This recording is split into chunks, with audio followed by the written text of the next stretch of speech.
Royal Dutch Shell has a dark and oppressive drilling presence in Nigeria within the Niger Delta region. Not only does Shell show complete disregard for environmental standards in the drilling and handling of their oil, they kill for it. Shell has requested and financed the militant oppression of regional ethnic communities and the execution of their leaders. Shell is raping the region and its peoples of resources and livelihoods. Many of us remember the Exxon Valdez oil spill in March of 1989, an event that spewed 750,000 barrels of crude oil into the Prince William Sound. In the Niger Delta, it is estimated that upwards of 1.5 million tons have been spilled. That's the equivalent to an Exxon Valdez spill every year for the last 50 years. This has created a constant yet untold environmental and human impact in the region and abroad. Thick sludge destroys rich croplands and contaminates clean water for drinking, cooking, and bathing. These unchecked and unresolved spills have severely increased famine, disease, and poverty among the people of the Niger Delta region. The entire multi-corporate oil infrastructure has not seen a maintenance overhaul in over 40 years, which is decades overdue. Pipes everywhere are corroded and leaks are commonplace. Furthermore, Nigerian governmental reinforcement is weak at best. After decades of corrupt regimes striving for profit, regulations are rarely enforced. Corporations are responsible to self-regulate spill containment and cleanup. However, they will often opt to pay a measly monetary fine rather than take any action.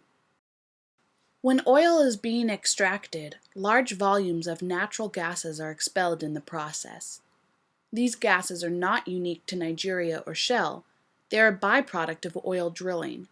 These gases can be captured and stored for later refinement to be sold as natural gas. If the process of capturing is foregone, the gases can be harmlessly reinjected into the ground.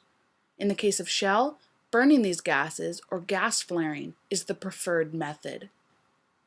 These gases are not clean or refined. They create masses of greenhouse gases when combusted. The sheer volume of gas flaring in Nigeria is outright mind-blowing.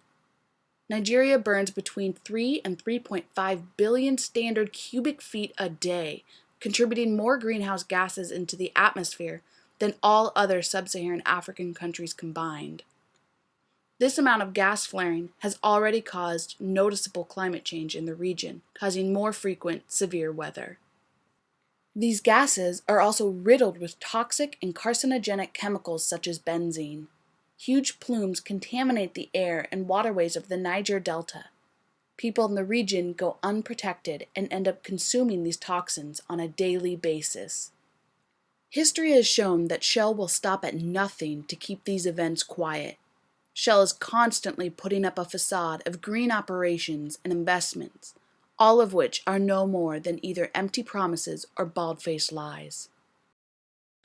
Uprisings and threats to the company began to emerge in the 1990s, and Shell was quick to react. Kensaro Wiwa and 8 other ethnic leaders of the Ogoni people led the charge against Shell, composing peaceful demonstrations and threatening Shell with international legal action in the name of their people's human rights. In response, Shell conspired with the military government to intervene, and on November 10, 1995, the Ogoni 9 were executed.